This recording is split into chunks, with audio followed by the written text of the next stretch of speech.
प्रधानमंत्री नरेंद्र मोदी ने border road organisation को मुबारकबाद दी है। पहली बार ऐसा हुआ है कि 90 जो क्रिटिकल प्रोजेक्ट्स हैं उन्हें जो है वो चालू किया गया है, उन्हें इनॉग्रेट किया गया है। रक्षा मंत्री ने इन्हें इनॉग्रेट किया था।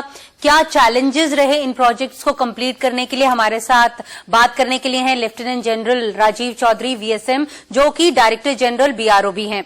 सर, आप हमें बताएं कि ये जो 90 प्रोजेक्ट्स हैं, ज्यादातर इनमें से लद्दाख में हैं और अरुणाचल प्रदेश में हैं, ये क्या प्रोजेक्ट्स हैं और क्या चैलेंजेस रहे बीआरओ के सामने इन्हें पूरा करने के लिए?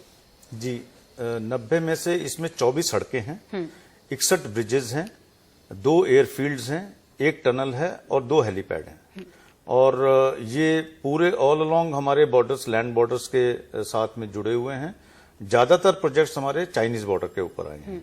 उसमें से 26 जो प्रोजेक्ट्स हैं वो लद्दाख में आए हैं, जिनकी लागत 642 करोड़ है, और 36 प्रोजेक्ट्स हमारे अरुणाचल में आए हैं, जिनकी लागत 800 करोड़ है। टोटल प्रोजेक्ट की जो लागत है वो 2941 करोड़ है।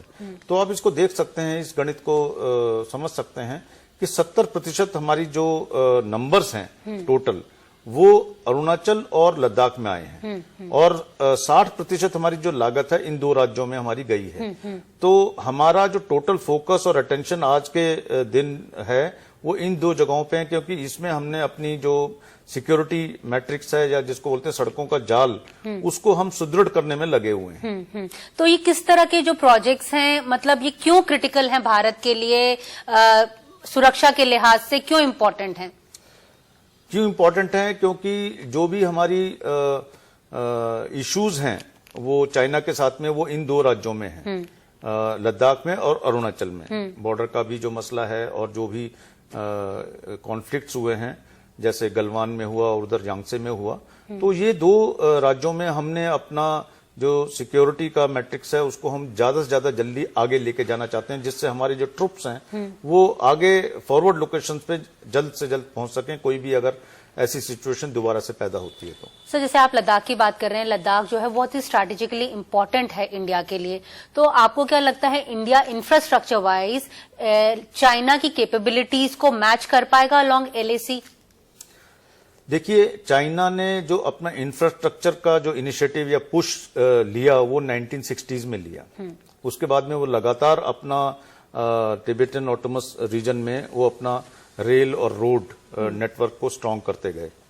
हम शुरू से जो हमारी सरकारें रही हैं उनकी ये सोच थी कि हम थोड़ा सा डिफेंसिव रहें और अपनी सड़कें ज्यादा आगे तक ना लेके जाएं, क्योंकि अगर चाइना इन सड़कों तक आ जाता है और वो इनको यूज करता है तो that will be against us. लेकिन जो प्रेजेंट गवर्नमेंट है, उन्होंने जब ये पावर में आए तो इन्होंने इस सोच को बदला, थोड़ा सा एग्रेसिव स्टांस लिया और धीरे धीरे जो बजट है जो बॉर्डर रोड्स का उसको बढ़ाया, और बाकी जो सपोर्ट्स हैं वो भी हमें दी, हमारे जो प्रोसेसेस थे उनको सिंप्लीफाई किया। तो हमारा इंफ्रास्ट्रक्चर पुश बहुत लेट शुरू हुआ।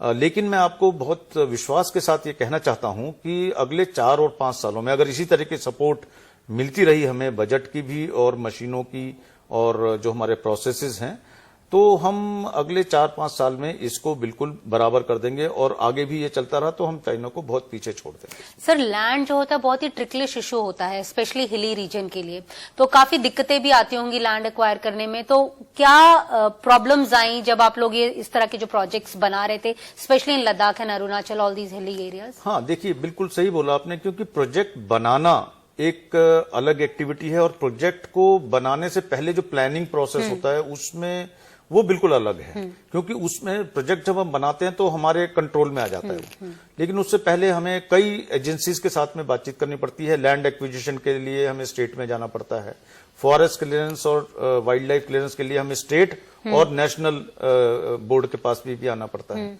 तो इसमें इस प्रोसेस में हमें बहुत समय लगता था, बहुत ज्यादा समय लगता था। कई कई जगह तो हम 3-3, 4-4 साल तक उसमें उस इश्यूज में फंस जाते थे, वो हमारी क्लियरेंसेज नहीं आती थी, तो हमारा प्रोजेक्ट जो तैयार है आगे बढ़ने के लिए वो डिले हो जाता था, उससे प्रोजेक्ट की कॉस्ट भी बढ़ती रहती थी। बढ़ जाती। लेकिन जो अभी सरकार ने, भारत सरकार ने अभी नया बिल पास किया है, जिसमें बताया गया है कि 100 किलोमीटर के दायरे में सीमा से जो लीनियर प्रोजेक्ट्स हैं, लीनियर प्रोजेक्ट्स मतलब रोड्स हैं, उसके लिए आपको इमीडिएट क्लियरेंस की जरूरत नहीं पड़ेगी। वो प्रोसेस बाद में चलता रहेगा, उसके रूल्स अभी बन रहे हैं। लेकिन इससे हमें बहुत ज्यादा, बीआरओ को सबसे ज्यादा फर्क पड़ेगा और फायदा होगा, क्योंकि जो लैंड बॉर्डर्स के साथ में जो सड़कें बनाते हैं, स्ट्रेटेजिक सड़कें बनाते हैं और बाकी कनेक्ट भी करते हैं हम, वो बीआरओ ही करता है। तो उसमें हमारे काम में तेजी आएगी और हमारी सड़कें जल्दी बन पाएंगी। किन राज्यों में, ये जो आपने अभी बात की, जो फॉरेस्ट कंजर्वेशन अमेंडमेंट बिल है, ये किन राज्यों में आप लोगों को हेल्प करेगा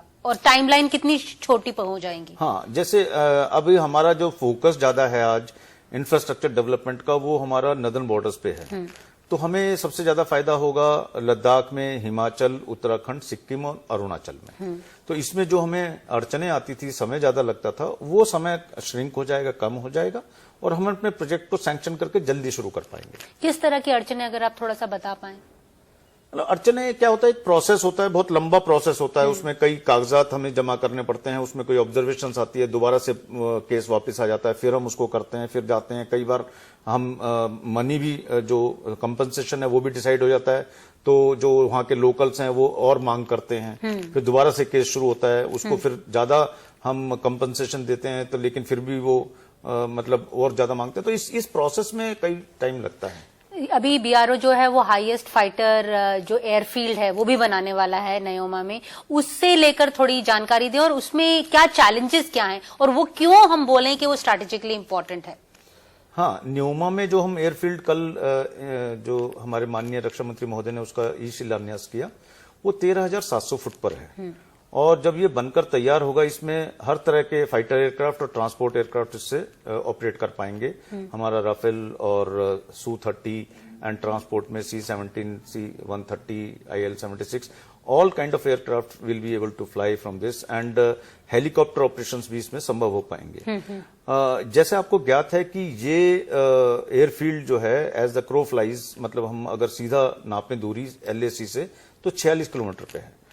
इसके बनने से एयरफोर्स को एक जो एडवर्सरी के एयर स्पेस में एक स्ट्रैटेजिक एक्सटेंशन या रीच ज्यादा बढ़ जाएगी। और आर्मी के लिए अगर हमें जरूरत पड़ती है कहीं पर ट्रूप्स डिप्लॉयमेंट की, उसके लिए ज्यादा आसान होगा। तो ये स्ट्रैटेजिकली बहुत ज्यादा इंपॉर्टेंट एयरफील्ड है और उससे हमें क्या होता है, जितने बाकी एयरफील्ड्स हैं लद्दाख में, उससे हमें ऑल्टरनेटिव्स मिलते हैं और हम अपने एयरक्राफ्ट्स को जगह जगह पर रखकर उससे लॉन्च कर सकते हैं अपने एयर ऑपरेशंस।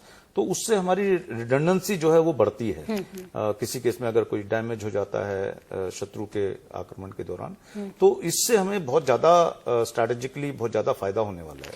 सर, बीआरओ जो है वो कहते हैं सड़कें बनाता है, दिलों को भी जोड़ता है, तो लोगों की जिंदगी में, स्पेशली हिली एरिया में, बहुत लाइफ डिफिकल्ट होती है। तो ऐसे में किस तरह से उनकी लाइफ बदली है, खास करके जो बहुत ही फार फ्लंग एरियाज हैं? देखिए, हमने अपना, जब मैंने बीआरओ में कदम अपना रखा, तो सबसे पहले मैंने इन चीजों को समझा कि क्या हम कर रहे हैं।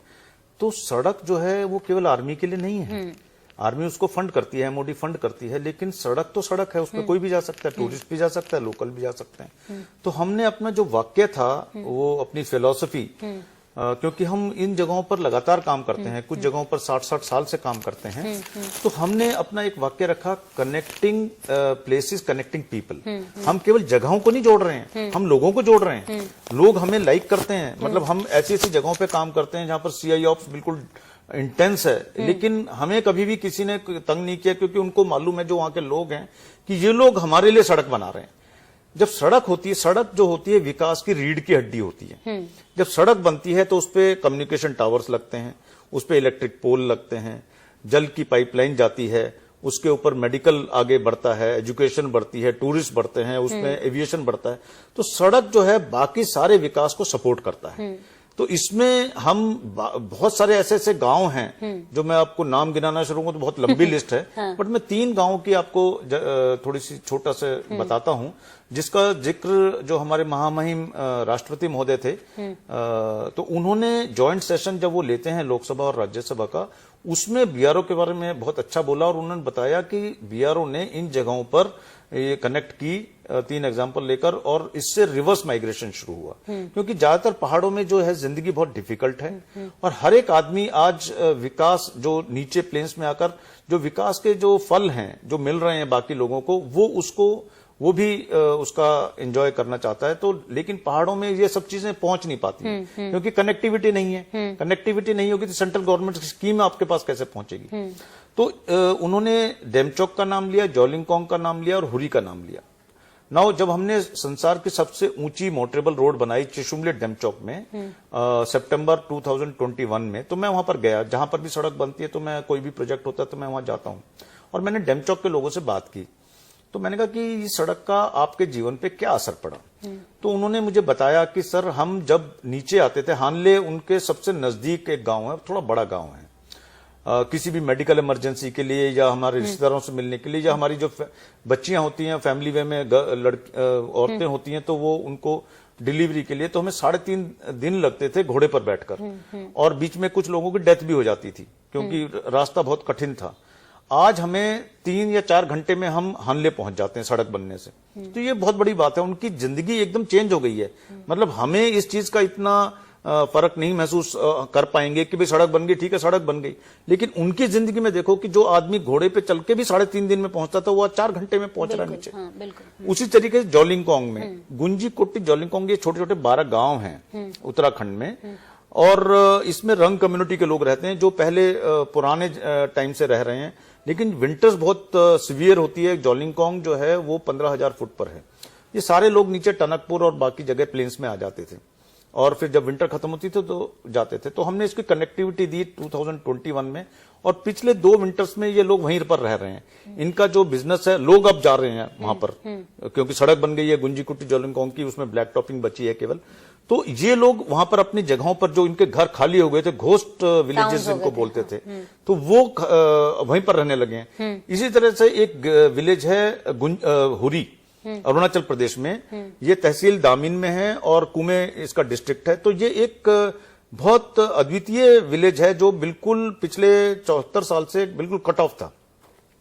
इसमें एयरफोर्स अपना हेलीकॉप्टर से अपना हर हफ्ते इनको ग्रेन्स, वेजिटेबल्स, मेडिसिन वगैरह ड्रॉप करती थी, और वहां पर 200 लोग थे।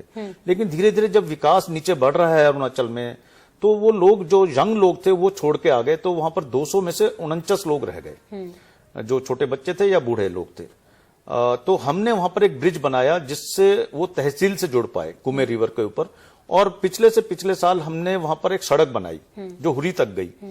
तो जब वो सड़क बनी तो हम गए, उन लोगों से मिले, तो हमने उनसे पूछा कि भाई इस सड़क से आपको क्या फायदा हुआ। तो उन्होंने कहा कि सर, जो 200 लोग थे वो 49 रह गए थे, वो आज 300 हो गए। अच्छा, रिवर्स माइग्रेशन हो गया। जो लोग वहां के ओरिजिनल थे वो भी आ गए, और 2 आसपास के गांव के तो वो भी वहां पर आ गए क्योंकि सड़क से जुड़ गए। बिल्कुल बिल्कुल। और विकास होने लगा। वहां पर एक प्राइमरी हेल्थ सेंटर खुल गया, वहां पर एक छोटा प्राइमरी स्कूल खुल गया, बच्चे पढ़ने लगे। पहले बच्चे पढ़ते ही नहीं थे, वो बिना पढ़े लिखे जो भी छोटा मोटा काम होता था वो करते थे। तो आज उस गांव की तो बिल्कुल कायाकल्प हो गई। तो मैंने उनसे पूछा भी क्या इसका फायदा हुआ।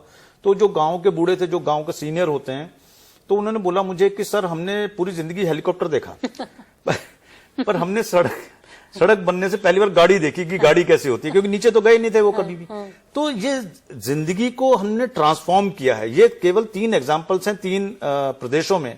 इस तरह के अरुणाचल में लामांग, गेलिंग, टीसीसी, टाक्सिंग, माजा, बहुत सारे गांव हैं।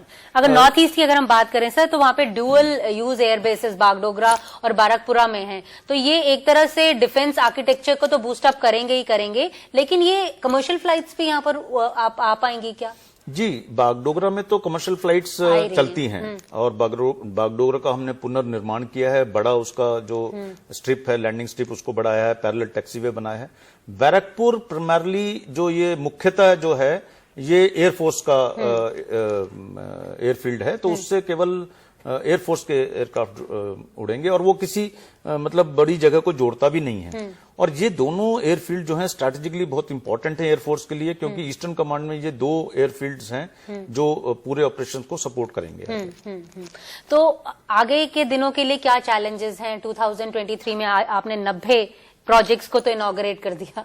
अब आगे का क्या चैलेंज है? देखिए, चैलेंज तो हम मानते नहीं है किसी चीज को, जो हमने डिसाइड कर लिया उसको करके छोड़ते हैं, तो चैलेंज हमारे लिए कुछ नहीं है। लेकिन यस, जैसे आपने बताया कि आगे का टारगेट क्या है हमारा, तो हमने जैसे 90 प्रोजेक्ट कल माननीय रक्षा मंत्री महोदय ने देश को समर्पित किए, तो हमारा ध्येय ये है कि दिसंबर तक हम 50 से 60 प्रोजेक्ट और बना दें। तो इसका जो पूरा फिगर है, जैसे 21 में हमने 102 प्रोजेक्ट इनॉग्रेट करवाए माननीय रक्षा मंत्री महोदय से, 22 में हमने 103 प्रोजेक्ट किए, और इस बार हमने 90 प्रोजेक्ट केवल अगस्त तक कंप्लीट कर लिए, जो कल उनकी इनॉग्रेशन हुई। और इस बार हमारा ध्येय है कि हम 150 से आगे बढ़ें, और इनका टोटल कॉस्ट जो होगा वो तकरीबन 6000 करोड़ होगा इनका टोटल कॉस्ट इनका, और इसको देश को समर्पित करवाएं। इसमें आप ये देखिए कि जैसे हमने पिछले 2 साल पहले चिशुमले डेमचौक पर हाईएस्ट मोटरेबल रोड बनाई वर्ल्ड की, अभी 15 अगस्त को, इसी 15 अगस्त को हमने 25 दिन पहले एक और सड़क बनानी शुरू कर दी है, जो उस रोड से भी ऊपर होगी। लिकारू मिगला फुकचे, ये 64 किलोमीटर की रोड होगी। ये जो पहली रोड है, उमलिंगला वाली रोड जो है, वो 19,024 फुट पर है, और ये सड़क जो है वो 19,400 फुट पर होगी। न्यूमा एयरफील्ड सबसे हाईएस्ट एयरफील्ड होगा। 15 फरवरी को गवर्नमेंट ने शिंकुल्ला टनल की घोषणा की है, जो जंस्कार के 36 गांवों को 137 गांवों के लाहौल स्पीति को जोड़ेगी। वहां पर कोई कम्युनिकेशन नहीं था, कनेक्टिविटी नहीं थी, तो शिंकुला टनल 15,855 फुट पर आएगी। वो संसार की जब तैयार होगी बनके 2-3 साल में, वो संसार की सबसे ऊंची टनल बनेगी। तो इस तरह के हमारे टारगेट्स हैं, चैलेंजेस नहीं है, टारगेट्स हैं कि हम हर चीज जो करें वो बेहतर करें पिछले से, और उसका अपने ही रिकॉर्ड को तोड़ें, क्योंकि इन हाइट्स पे जहां हम काम करते हैं कोई काम नहीं करता है वर्ल्ड के अंदर। आप वेस्ट की बात करें तो उनके जो आल्प्स माउंटेन्स हैं, हम हमेशा वी वर ऑड, लाइक हम इंग्लिश में बोलते हैं कि भाई आल्प्स, बट आल्प्स की जो हाईएस्ट माउंट पीक है वो माउंट ब्लैंक, वो 15,700 फीट है। और हमारे लोग जो करते हैं, जितने भी हमारे 70% प्रोजेक्ट्स जो लद्दाख में हैं, वो 14,000-15,000 फुट पर से ऊपर हैं। अभी हम एक ब्रिज बना रहे हैं ब्रगांजा पर, जो ऑल्टरनेट कनेक्टिविटी के लिए एक बहुत वाइटल लिंक है। वो ब्रिज 345 मीटर लंबा है और 15,200 फुट पर है, और ये ब्रिज हमने अप्रैल में शुरू किया और अभी हम नवंबर में खत्म कर देंगे। तो जो हमारी जो गति भी है, टाइमलाइंस छोटी होती जा रही है, हम तेजी से काम कर रहे हैं, और जिस स्पीड से हमने कभी सोचा नहीं था उस स्पीड से अपने प्रोजेक्ट्स बना रहे हैं। और कल रक्षा मंत्री महोदय ने बहुत अच्छी बात की, हमने इसको कभी कैलकुलेट नहीं किया, क्योंकि कल के प्रोजेक्ट्स को मिला के पिछले 2.5 सालों में हमने 295 प्रोजेक्ट बना लिए। तो उन्होंने फटाफट कैलकुलेशन की और उन्होंने बोला कि भाई ये 30 महीनों मतलब 900 दिन, तो 900 दिन में अपने 300 प्रोजेक्ट बना लिए, तो हर तीसरे दिन आप एक प्रोजेक्ट बना रहे हैं। Very good, very good. तो ये स्पीड अभी बीआरओ ने पकड़ ली है, और इसको हम छोड़ने वाले नहीं है, इससे आगे जाएंगे, पीछे नहीं आएंगे। सर, बहुत बहुत मुबारक हो आपको ये सब करने के लिए और भारत को सुरक्षित रखने के लिए। तो जैसा कि सर बता रहे थे कि जो बीआरओ है, उसने ना सिर्फ लोगों की जिंदगी आसान बनाई, बल्कि जो इंडिया का जो इंफ्रास्ट्रक्चर है, जो क्रिटिकल इंफ्रास्ट्रक्चर है, उसे भी महफूज रखने में वो सेना और बाकी जो हमारी एजेंसीज हैं उनकी मदद कर रहे हैं। नई दिल्ली से कैमरा पर्सन आजम सिद्दीकी के साथ नीता शर्मा, एनडीटीवी इंडिया के लिए।